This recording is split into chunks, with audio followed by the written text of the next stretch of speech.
Telangana municipal ఎన్నికల schedule విడుదలైంది. 7 కార్పొరేషన్లు, 116 మున్సిపాలిటీలకు ఎన్నికలు నిర్వహించనున్నట్లు తెలంగాణ ప్రధాన ఎన్నికల అధికారి రాణి కుముదిని వెల్లడించారు.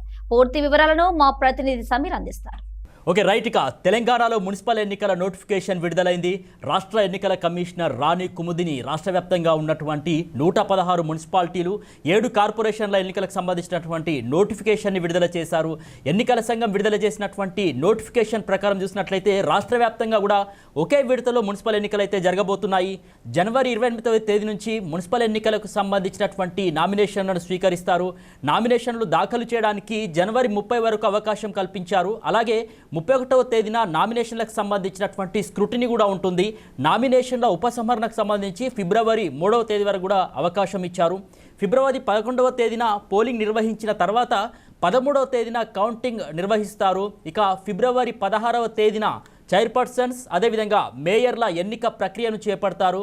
రాష్ట్ర వ్యాప్తంగా చూసినట్లయితే కనుక 116 మున్సిపాలిటీలు, 7 కార్పొరేషన్లకు అయితే ఎన్నికలు నిర్వహించబోతున్నారు. ఈ ఎన్నికల్లో దాదాపు 52 లక్షలకు పైగా మంది ఓటర్లు తమ ఓటు హక్కును వినియోగించబోతున్నారు. మొత్తం 2996 వార్డులకు ఎన్నికలు నిర్వహిస్తుండగా 8203 పోలింగ్ కేంద్రాలని కూడా ఏర్పాటు చేయబోతున్నారు. ఓట్ల కౌంటింగ్ కోసం 136 కౌంటింగ్ కేంద్రాలు ఏర్పాటు చేస్తారు. మున్సిపల్ ఎన్నికల నిర్వహణకు సంబంధించి నోటిఫికేషన్ విడుదలైనటువంటి నేపథ్యంలో రాష్ట్ర వ్యాప్తంగా కూడా ఎన్నికల కోడ్ అమల్లోకి వచ్చింది. ఎన్నికల కోడ్ నిబంధనల్ని ఉల్లంఘించిన వారిపై కఠిన చర్యలు తీసుకోవడం జరుగుతుందంటూ ఇప్పటికే ఎన్నికల అధికారులు కూడా స్పష్టం చేశారు. ఎన్నికల కోడ్ నేపథ్యంలో పోలీసులు సైతం ఎక్కడికక్కడ తనిఖీలు కూడా ముమ్మరం చేసే అవకాశాలు కనిపిస్తూ ఉన్నాయి. ఇప్పటికే మనం చూసినట్లయితే కనుక శివరాత్రి పండుగ కావచ్చు, రంజాన్ ఉపవాసాల ప్రారంభం తదితరాలని కూడా దృష్టిలో పెట్టుకొని ఈ యొక్క షెడ్యూల్ను అయితే విడుదల చేసింది ఎన్నికల సంఘం. మొత్తం ఓటర్ల సంఖ్య మనం చూసినట్లయితే కనుక ఈ మున్సిపల్ అదేవిధంగా కార్పొరేషన్ ఎన్నికలకు సంబంధించి దాదాపు 52,43,000 మంది ఓటర్లు ఈ యొక్క మున్సిపల్ కార్పొరేషన్ ఎన్నికలకు సంబంధించి తమ ఓటు హక్కును వినియోగించుకోబోతున్నారు. 116 మున్సిపాలిటీలు, 7 కార్పొరేషన్లకైతే ఈ ఎన్నికలైతే జరగబోతా ఉన్నాయి. నామినేషన్లకు సంబంధించినటువంటి ప్రక్రియ జనవరి 28 నుంచి స్టార్ట్ కాబోతా ఉంది. అదేవిధంగా నామినేషన్లకు సంబంధించినటువంటి చివరి తేదీని ఒకసారి మనం పరిశీలించినట్లయితే జనవరి 30వ తారీఖు నామినేషన్లకు సంబంధించినటువంటి గడువు ముగుస్తుంది.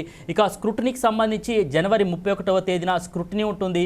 ఇక ఎవరైనా ఉపసంహరణ చేసుకోవాలి అనుకుంటే కనుక ఫిబ్రవరి 3వ తారీఖు ఈ యొక్క అవకాశాన్ని కల్పించారు. నామినేషన్లకు సంబంధించినటువంటి ఉపసంహరణ చేసుకోవచ్చు.